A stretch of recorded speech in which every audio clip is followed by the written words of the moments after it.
Hi friends, in today's video, I'm going to tell you the story of a girl who fights against a shark-obsessed psychopath. So sit down and get comfortable, because in this video, I'm going to share you the story of... Welcome to Random Recaps. In this video, I'm going to recap the movie. In Australia, tourists Greg and Heather were supposed to go to SeaWorld with some friends, but they overslept, so the two decide to visit Tucker's Experience, a shark cage attraction run by the eccentric boat captain Tucker. As they sail out to the ocean, Tucker talks about how he survived a shark attack in his childhood, which left him scarred and changed his view of the species.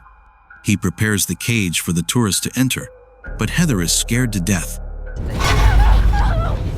Oh, it's a makeup. Noticing this, Tucker suggests they do a relaxation exercise before getting into the cage. Tucker has them sing to ease their fear. Shark, here comes mommy shark, mommy shark, And then puts them in the cage. At first, Heather is terrified, but after a few minutes, she starts to enjoy the spectacle. The tourists come out thrilled by what they just experienced, but at that moment, Tucker stabs Greg and kidnaps Heather. Welcome aboard. But the protagonist isn't Heather. It's this American girl named Zephyr, who lives in Gold Coast. After stealing an ice cream, she meets Moses, a real estate agent who asks for her help to jumpstart his car. She agrees so he won't report her theft, and on the way, he tries to flirt with her but fails. Shut the fuck up. Yeah.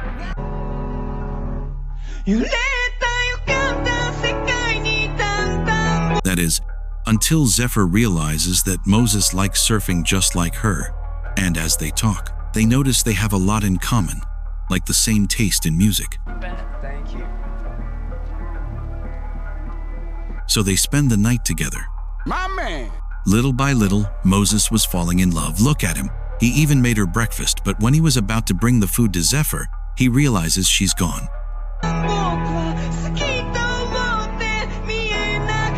She heads to the beach at dawn to surf, but she lost the fin key for her surfboard when she was with Moses. While looking for one, she runs into Tucker, who gives her a key and leaves. At that moment, Moses texts her, saying, "Was I really that bad?" She tells him she's going surfing, and Moses asks if he can join. She indirectly says yes, just as Tucker shows up.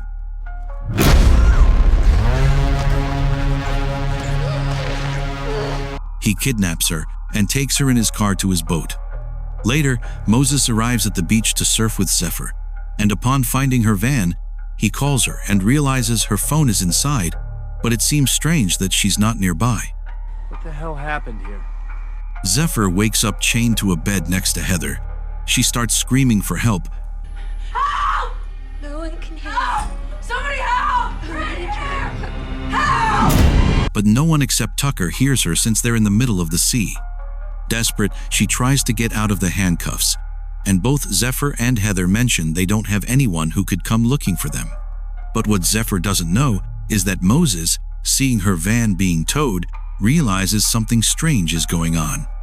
He goes to the police to tell them that Zephyr lives in the van and wouldn't let it be towed, but since he doesn't have much information about her, he can't do much. While Zephyr tries to free herself from the handcuffs, Heather shares her regret for taking a gap year instead of listening to her mother, who wanted her to study law. Why are you here? In Australia? Zephyr is in Australia because she wanted to surf and get as far away as possible from her family, since she comes from a broken home where her mother constantly changed boyfriends.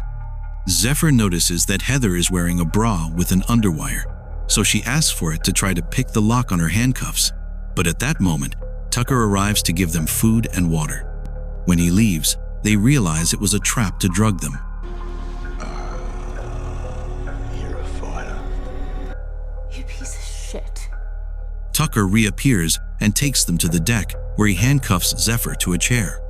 The psychopath confesses that he had been watching her from afar while she surfed, waiting for the moment to kidnap her. While Zephyr is in the chair, he puts a harness on Heather to lift her and lower her into the sea to be devoured by sharks.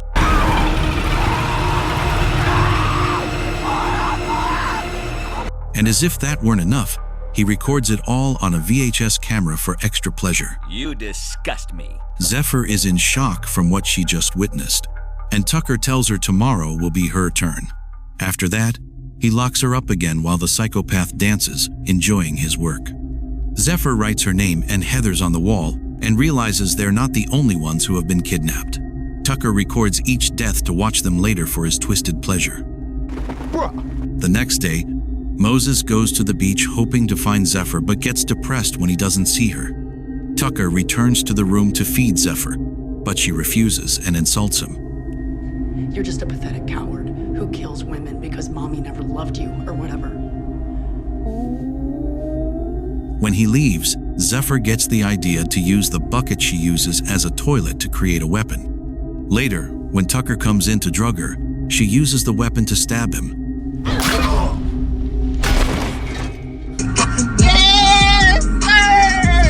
She takes advantage of the moment, grabs his keys, and frees herself from the handcuffs. But Tucker wakes up, chases her, and manages to inject her. Zephyr calls for help on the radio, but no one answers. In the distance, she sees a boat nearby and runs to ask for help, but the drug is taking effect. Tucker appears, and to distract him, she grabs his camera and throws it into the sea before jumping in herself.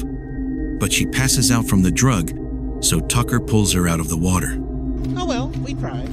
The next day, Moses manages to get the authorities to search for Zephyr. He watches a live broadcast that records everything happening at the beach and realizes Tucker's car was the last one to leave when Zephyr arrived at dawn. So he decides to investigate and leaves a voicemail for him. Meanwhile, Tucker returns to land, angry, looking for another camera to record with. Moses decides to go to the dock where Tucker's boat is located. While stuck in traffic, Tucker spots his potential next victim. Moses arrives at the dock and, seeing no one on the boat, is about to leave when he hears Zephyr's screams. So he sneaks onto the boat and finds her handcuffed to the bed. Zephyr tells him to find a tool to free her from the handcuffs. He runs to look for something while calling the police, but at that moment, Tucker arrives and attacks him. Moses tries to defend himself, but Tucker is stronger. Just when it seems Moses is about to die, he fights back.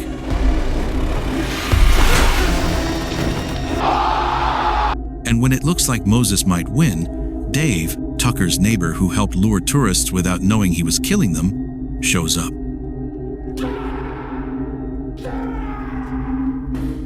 When Dave realizes Tucker has someone kidnapped, Tucker attacks him. Tucker goes down to the room to let Zephyr know he won the fight. The psychopath leaves Moses alive and locks him up with Zephyr, deciding to take them to an island. Moses asks Zephyr why she ran away from his house that night, and she says she prefers to be alone, but he doesn't believe her. He realizes she fled because she was scared after finally finding someone who truly cared for her. Moses, I really don't have the strength for this one. Tucker enters the room, grabs Moses, and puts a harness on him to do the same thing he did to Heather, while Zephyr watches from the chair. When Tucker is about to throw him into the sea, Zephyr begs him to take her instead. Oh, how romantic. But Tucker refuses. Zephyr suggests to Moses that he stay still so the sharks won't harm him. The trick works. Disappointed, Tucker pulls Moses out of the water and stabs him to draw blood and attract the sharks to eat him this time. But just as he's about to throw him into the sea, he notices a rescue helicopter approaching, forcing him to lock Zephyr and Moses up again. Tucker waits for the helicopter to leave while Moses is bleeding out in the room. Zephyr tries to get out of the handcuffs, but she can't. So for him, she breaks his thumb to slip them off. That's love. But at that moment, Tucker comes in to feed them and tells them he'll kill Moses that night. Zephyr, even with her broken thumb, can't get the handcuffs off, so she has no choice but to bite her thumb off. That's gangster. That's gangster. When Tucker goes to drug Zephyr, he realizes she cut off her finger. She had hidden to ambush him and takes the opportunity to steer the boat toward the shore. But Tucker escapes and cuts the power to stop it. Zephyr looks for a flare to signal for help, and upon seeing Tucker, attacks him with it. She locks herself in the kitchen and tries to escape through the window above, but gets stuck. Tucker takes advantage to enter and attack her, but Zephyr doesn't go down easily. She jumps into the sea and tries to swim to the shore where a wedding is being held. Tucker gets into a dinghy and starts chasing her. Zephyr reaches the shore asking for help, but Tucker catches up, knocks her out, and takes her back to the boat. Come on, man. When Moses wakes up, he's now the one in the chair, and Zephyr is the one about to be shark food. Just as Tucker is about to throw her into the sea, a massive great white shark appears, scaring off the other sharks while circling the area. Tucker gets excited, lowers Zephyr into the water, and starts recording the spectacle. While Zephyr uses the trick of staying still, Tucker, for extra thrill, gives her a spear to fight for her life.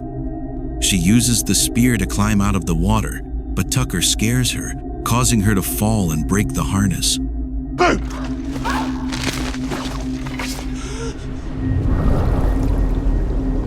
Zephyr takes the chance to swim away, but the great white shark appears in front of her. With immense courage, Zephyr stays still so it doesn't detect her and moves on. She sneaks back onto the boat and grabs a harpoon, which she uses to shoot Tucker.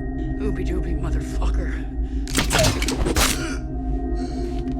Causing him to fall into the sea and be devoured by the shark while his camera records it.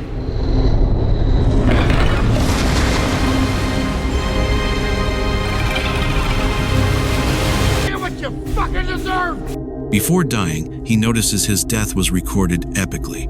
As the shark takes Tucker's body, Zephyr gets tangled in the harpoon rope and is dragged toward the sea. No! But don't worry, she's still alive. Moses, however, is barely holding on, having lost a lot of blood. Zephyr returns to the boat and finds a flare to signal a nearby boat for help. Luckily, the boat sees them and heads over to assist. Zephyr wakes Moses, admitting she feels something for him. I knew it.